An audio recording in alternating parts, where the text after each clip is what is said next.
그리고 이제 제가, 이제 앞으로 하반기 들어서서 여러분들이 조금 중점적으로 봐도 좋을 만한, 그런 좀 종목을 제가 말씀을 드릴까 하는데, 뭐 지금 보면은 굉장히 좋은 종목이 많아요. 저는 솔직히 말씀드리면. 근데 이 종목을 다 여러분들한테 설명을 드릴 수가 없어서 제가 짧게나마 세 종목 정도만 여러분들한테 좀 말씀을 드릴까 하는데, 우선 첫 번째는 삼성 SDI거든요. 삼성 SDI가 중장기적인 펀더멘탈로 보게 되면 언제죠? 2021년 8월 달에 신고점 82만 8천 원을 찍고 나서 어떻게 보면 줄줄이 하방으로 떨어졌었습니다. 삼성 SDI가. 그러니까 이때는 이제 코로나도 한창 끝나지도 않을 시기였고, 코로나가 다시 심해지면서 두창까지 나오고, 변이 바이러스가 계속 속출을 하면서 켄타로스까지 나오면서 꾸준하게 하방으로 유지를 해줬었는데, 그러니까 이렇게 차트만 보고 했을 때는 우리가 저가를 잡기에는 어느 정도 잡을 수는 있겠지만 100%의 완성된 저가를 잡을 수가 없다는 거죠. 결과론적으로 보게 되면은 뭐 주식에는 100%는 없지만 우리가 어느 정도 이 기업에 가지고 기본적인 분석은 할 줄 알아야 되는 겁니다. 그래야 내가 이 기업을 관심 종목에 두고 타점을 잡고 진입을 할 수가 있는 거예요. 제가 삼성 SDI 말씀드리기 전에 이 성우하이텍이라는 종목도 있습니다. 제가 성우하이텍을 제 무료방에서 한 5,000원대에 추천을 드렸어요. 그러니까 말씀을 드렸어요. 성우하이텍 같은 종목은 가지고 가라 라고 말씀을 드렸습니다. 이유는 간단해요. 지금 고환율이 지속적으로 이어지고 있고, 제가 증권방송에서도 1,300원대, 딱 환율이 1,300원 찍었을 때 당시에, 그때 당시에도 제가 증권방송에서 방송을 할 때였는데, 지금도 물론 하고 있지만, 그때 당시에 코너, 이야기를 할 수 있는 코너 중에 문제점이 하나가 뭐였냐면은, 환율 1,300원 돌파 부근, 앞으로 환율 더 올라갈까 떨어질까 이 부분에 대해서 방송에서 이야기를 했어요. 제가 매일경제에서.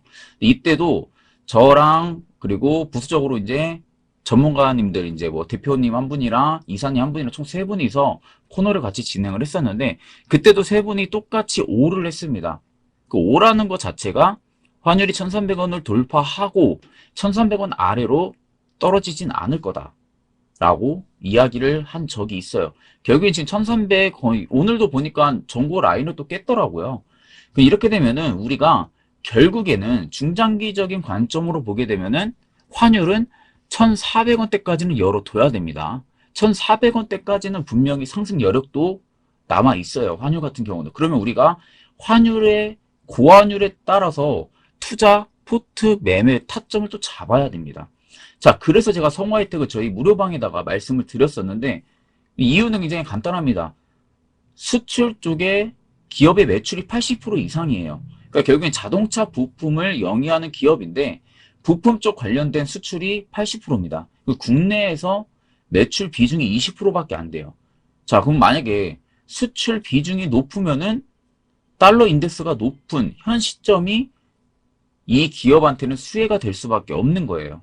왜냐하면 우리가 수출을 하게 되면은 배를 타고 넘어가서 미국에다가 부품을 팔고 달러로 받아가지고 오잖아요. 달러로 받아가지고 와서 그것을 원화로 환전을 하는데, 지금 달러 인덱스 가치가 굉장히 높잖아요. 다른 여타 환율에 비해서. 그렇기 때문에 오히려 기업 입장에서는 마진율이 많이 남을 수밖에 없습니다. 이런 식으로 우리가 지금 경제적 리스크를 판단을 하고 종목을 볼 때도 그와 비슷하게 봐야 됩니다. 지금 상황에서는.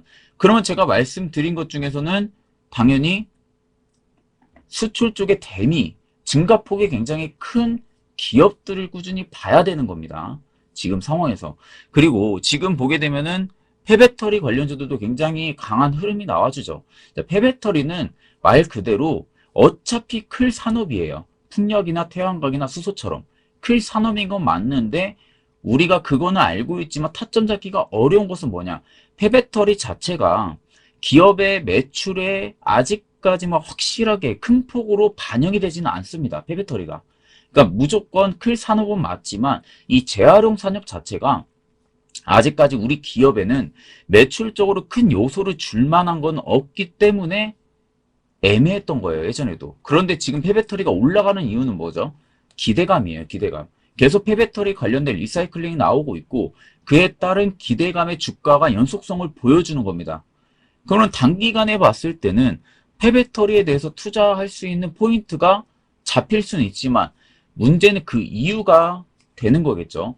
기대감이 끝나게 되면 그 다음은 시세의 연속성을 이어가 줄 만한 이슈가 나와야 됩니다. 시세의 연속성을 이어가 줄 만한 이슈는 개별 이슈나 아니면 기업의 매출의 성장성이나 이런 부분들이 또렷하게 나와줘야 되는데 아직까지 뭐 폐배터리가 좀 기업의 매출에 좀 큰 반영을 해준다고 보기는 다소 어렵습니다. 그래서 폐배터리 관련주들은 여러분들이 한 차례 좀 보수적인 관점으로 좀 유지하고 내가 보고 있는 타점이 있다면은 그 중에서 여러분들이 진입을 하시면 되시고 제가 폐배터리 관련해서도 한 종목 좀 말씀드리면은 굉장히 많잖아요. 지금 폐배터리 관련해서 뭐 성일라이텍도 지금 상장한 지 얼마 안 됐는데 폐배터리 쪽으로 굉장히 많이 가고 있고 코스모 화학 같은 경우도 굉장히 많이 가고 있죠. 코발트 쪽이랑 같이 영위하고 있는 기업인데 코스모 화학도 굉장히 잘 가고 있고 파워로직스, 뭐 에코프로 이렇게 존재를 하는데 여러분들 폐배터리에서 좀 관심 있게 볼 만한 종목은 웰크론한텍을 조금 관심 있게 보시면 될 것 같습니다. 웰크론한텍을. 이 종목은 여러분들이 한번 눈여겨보시고 내가 폐배터리 포트 쪽에 좀 담는다 하시면 웰크론한텍을 조금 타점 잡고 여러분들이 조금 가지고 가시면은 나중에 보면은 충분히 큰 성과를 이뤄낼 거라고 저는 좀 보고 있기 때문에 이 부분은 여러분들이 좀 생각을 하시면 될 것 같고 삼성 SDI에 대해서 이제 한번 더 이야기를 이제 꾸준하게 이어가주게 되면은 일단은 삼성 SDI가 뭐 하는 기업이죠? 삼성 SDI는 OLED 쪽 관련된 소재의 응용처로 지금 다변화하면서 매출까지 같이 성장을 시키고 있는 기업이에요. 자, OLED 하면은 유기발광 모드죠. 자, 유기발광 모드 산업에 대해서, OLED 산업에 대해서 지금 다시 시장에서 재부각이 되고 있어요. 재부각이 되고 있는 이유는 당연히 이제 애플의 XR 기기, 이 부분에 따라서 지금 기대감이 조성이 되고 있는데, OLED 산업도 지금 LED 산업이랑 좀 다르게 봐야 됩니다. LG 디스플레이가 LED 산업이랑 OLED 산업을 같이 하잖아요. 근데 LG 디스플레이가 재무적으로 전반기 때 적자였어요. 근데 이 적자가 LG가 단순히 뭐 제품을 못 팔아서 적자가 아니라 R&D 쪽을 확장을 시켜서 그러는 겁니다. 그러니까 R&D 쪽을 전반기에 굉장히 큰 폭으로 확장을 시켰어요. R&D 쪽을 큰 폭으로 확장을 시키다 보니까 그에 따라서 매출적으로 적자가 나온 거지 기업의 무슨 성장성에 문제가 있어서 적자가 나온 건 아닙니다. 그러니까 결국에는 R&D 쪽에 OLED를 대규모로 투자를 했다는 것은 앞으로 OLED 산업이 분명하게 클 산업이란 걸 알기 때문에 기업에 대규모로 투자를 한 거죠. 그러면 LG 디스플레이 같은 경우는 지금 기업의 개선 효과만 나와준다면 충분히 주가는 턴어라운드 할 수가 있는 겁니다. LED 쪽에 대한 뭐 기업에 대한 뭐 개편을 진행을 하고 OLED 쪽으로 조금 더 대규모로 투자를 하고 있는 상황이다 보니까 인력을 조금 더 투입을 한다든지 자금력을 조금 더 투입을 한다든지 이러한 스탠스가 나오게 되면은 LG 디스플레이도 여러분들이 한 번쯤은 관심 있게 보시면 될 것 같아요. 자, 삼성 SDI 같은 경우는 이제 최근에 미국이랑 유럽에 연구소를 잇따라서 설립을 했죠. 그러니까 이제 R&D 역량을 강화를 한 겁니다. 삼성 SDI가. 그래서 지금 해외에서 연구소를 설립을 하면서 지역별로 이 특화된 배터리 신기술 이 부분에 대해서 지금 연구 개발을 할 수 있는 연구소를 계속 설립을 한 거예요. 삼성 SDI는. 그러다 보면은 당연히 배터리 관련 대학이나 그리고 뭐 연구기관이나 이런 업체들의 가장 많이 보유를 하고 있는 게 중국입니다. 배터리 관련해서는. 배터리 관련해서 산업적으로 굉장히 큰 게 중국인데 이 중국에서도 내년에 삼성 SDI가 연구소를 설립을 합니다. 지금 잇따라서 미국이나 그리고 이제 뭐 유럽 그리고 내년에는 중국까지 연구소를 잇따라서 설립을 하면서 글로벌 R&D 역량을 계속적으로 강화를 시키고 있다는 것은 삼성 SDI도 지금 배터리 산업 쪽에 초점이 맞춰져 있다 보니까 폐배터리 산업을 지금 가지고 가고 있다는 거예요. 그게 아직 주가에 반영이 안 된 거죠. 그러니까 그 부분을 여러분들이 체크를 하시고 삼성 SDI 같은 경우는 사업 같은 경우 여러분 잘 아시는 BMW 그리고 뭐 크라이슬러나 그리고 마인드라 이런 쪽 그리고 뭐 유럽이나 북미 이 주요 OEM 업체를 중심으로 수주를 계속 확보를 하고 있습니다. 삼성 SDI는. 그래서 지금 국내 배터리 셀 업체 중에서는 2022년 실적이 굉장히 안정적이에요. 셀 배터리 업체 중에서는. 그래서 지금 주력 고객사도 리비안이죠. 리비안도 지금 삼성 SDI의 주력 고객사입니다. 그래서 지금 북미 시장에서는 당연히 인기가 높은 게 픽업 트럭이에요. 북미는 굉장히 땅이 크다 보니까 어디 이동을 할 때 굉장히 오랜 시간이 걸립니다. 그리고 지형 자체가 굉장히 좋지가 않아서 픽업 트럭 이 부분에 굉장히 점유율 확보가 많이 되어 있어요. 그 중에서도 이제 픽업 트럭의 전기차죠. 이쪽으로 굉장히 점유율 시장이 확대가 되고 있다 보니까 그쪽에 지금 주력 고객사가 삼성 SDI의 리비안입니다. 리비안.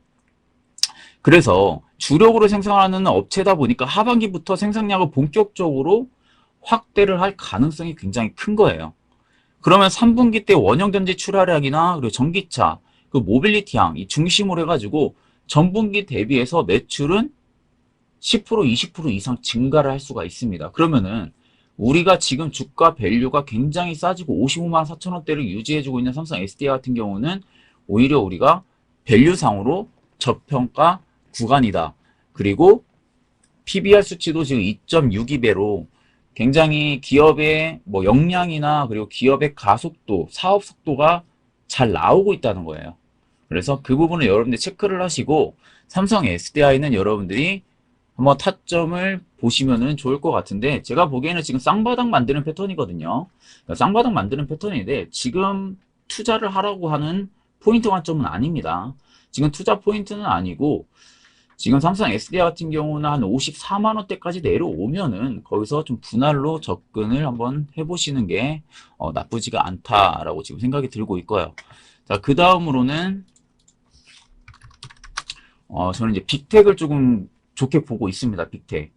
이 빅텍도 여러분들 잘 아실 거예요. 빅텍이 방산, 이 방위산업 쪽에 좀 주력을 하고 있는 기업인데 이 주력 부품 수요가 지금 증가를 하고 있습니다. 그 이유는 당연히 전쟁 리스크로 인해서 각국에서 지금 방산 쪽에 대한 투자가 지속적으로 확대가 되고 있죠. 그래서 지금 방산 관련주들도 굉장히 상승 흐름이 좋습니다. 그 중에 대표적으로 현대로템도 있고요. 그 하나 그룹주들도 있고요. 그러니까 이런 부분들도 있는데 우리가 그런 대형주들, 주력 사업을 하고 있는 대형주들 외적으로 부품주들이 나중에 더 크게 갈 수가 있어요. 더 크게.